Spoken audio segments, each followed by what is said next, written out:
यानी कि दुनिया जो है अब भारत की राइस से डरना शुरू हो गई है और भारत की राइस है उसे एक्सेप्ट करना उन्होंने शुरू कर दिया। ये जो बात कही जा रही है कि देखो अरब कैसे मुसलमान हैं, तो कभी उन्होंने आपसे पूछा कि आप कैसे मुसलमान हैं, ये क्या करते हैं आप?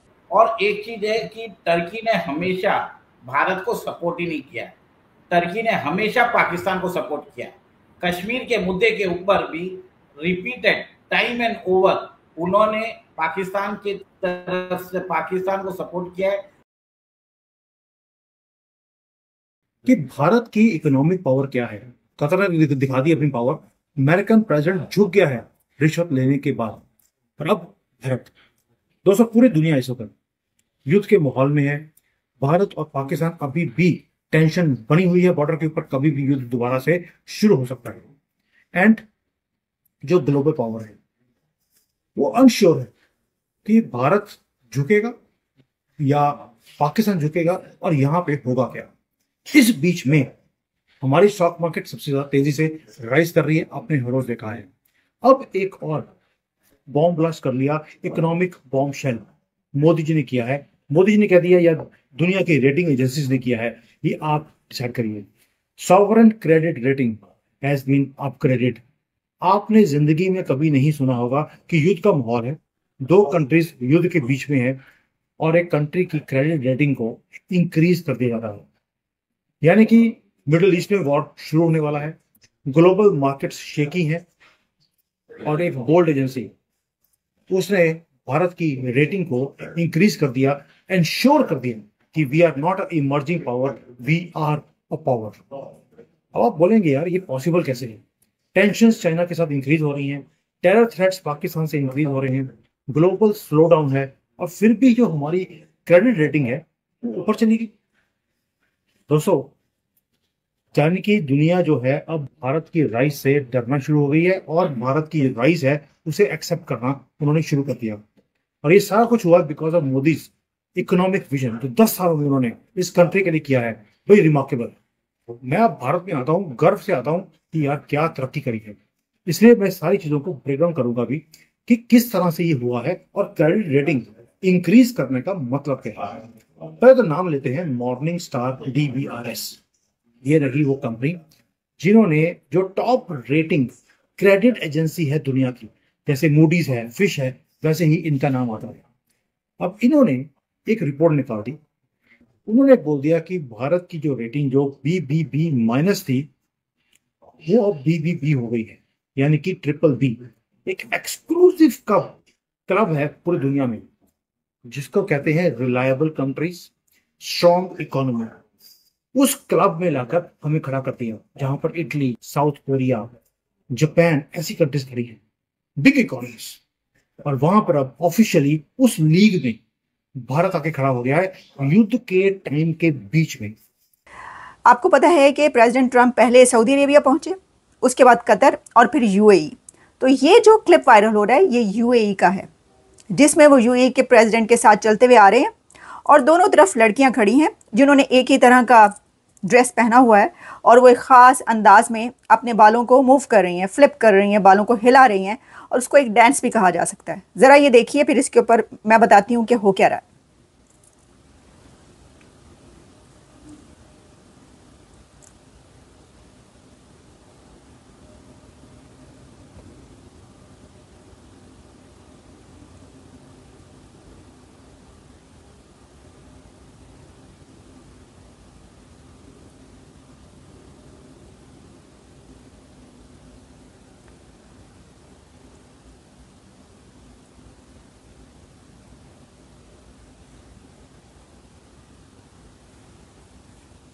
ये एक कल्चरल डांस था।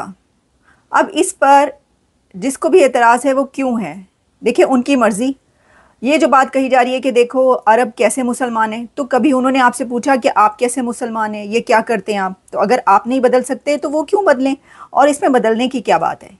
जैसे मैंने कहा कि ये साफ नज़र आ रहा है ये एक कल्चरल डांस है, तो इसमें ये इतनी छोटी छोटी बातों पर आई थिंक कि इतना बड़ा इशू कोई बनाने की बात नहीं है। इसी तरीके से करते चले आ रहे होंगे, अपने मेहमानों को वेलकम करने का उनके यहाँ ये तरीका होगा। देखे ना, आप अपने देख लेना, आप जब पश्तो डांस करते हैं तो हो सकता है वो उनको बहुत बुरा लगता हो, या आप जब पंजाबी डांस करते हैं और तो बात यह कि ऐसे ही वो कहते हैं बात का बतंगड़ बनाने की जरूरत नहीं है। मुझे तो बहुत ही अच्छा लगा है, बहुत प्यारा लगा ये डांस।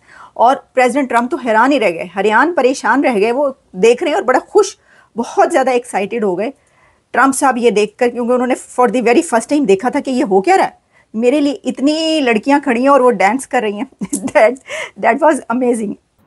देखिए अंबर जी, सबसे पहले तो आपको समझना पड़ेगा कि टर्की का भारत के साथ बहुत लंबा संबंध है।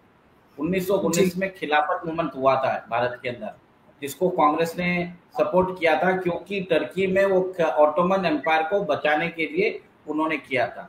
2019 में 100 साल होने के बाद, याद रखिए, कांग्रेस ने अपना ओवरसीज ऑफिस 2019 में टर्की में ओपन किया था। और एक तरह से जो टर्की का इन्फ्लुएंस है वो डीपली इंग्रेन्ड है with the Congress party of India. और एक चीज है कि टर्की ने हमेशा भारत को सपोर्ट ही नहीं किया है, टर्की ने हमेशा पाकिस्तान को सपोर्ट किया। कश्मीर के मुद्दे के ऊपर भी रिपीटेड टाइम एंड ओवर उन्होंने पाकिस्तान की तरफ से पाकिस्तान को सपोर्ट किया है और हमें एक तरह से अपोज किया है। अब देखिए कि अब जो वॉर हुआ था ऑपरेशन सिंदूर में, उसमें टर्की की भूमिका क्या थी। 6 से 7 प्लेन भर के आए थे C-30, उसके अंदर पूरा ड्रोन सिस्टम था। टर्की ने अपने ऑपरेटर्स भी भेजे थे, क्योंकि पाकिस्तान लोगों को मालूम नहीं था ऑपरेट करने के लिए।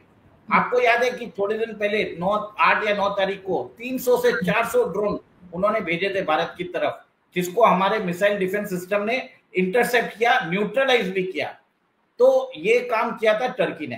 तो टर्की के जो उनके जो ड्रोन्स के अवशेष भी मिले थे, जो उनके भरतक्यार ड्रोन्स है और दूसरा ड्रोन्स है, उन सबके उनके अवशेष भी मिले थे। तो टर्की का जो इन्वॉल्वमेंट है वो हमें समझ में आ गया।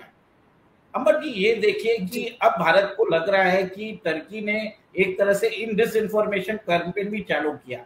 उनके हैंडल्स ने, जो पाकिस्तान ने जो वॉमिटिंग किया, उसी को पकड़ के एम्पलीफाई कर दिया।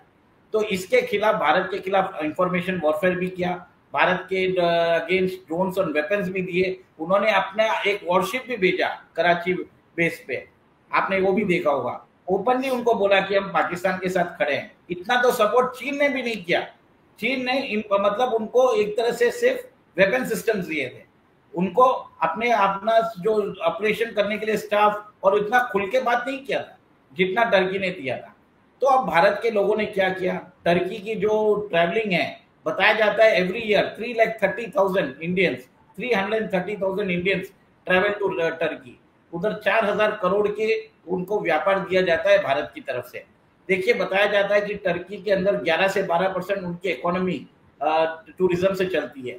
बहुत सारे वेडिंग फेयर्स, बहुत सारे जो टूर ऑपरेटर्स है, उन्होंने यहाँ से मास के जो रिजर्वेशंस है वो बंद कर दिया है।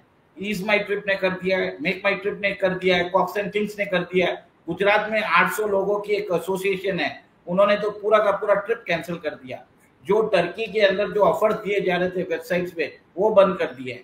और एक चीज आप देखिए कि टर्की के जैसे ही अजरबैजान के ऊपर भी वही काम हुआ।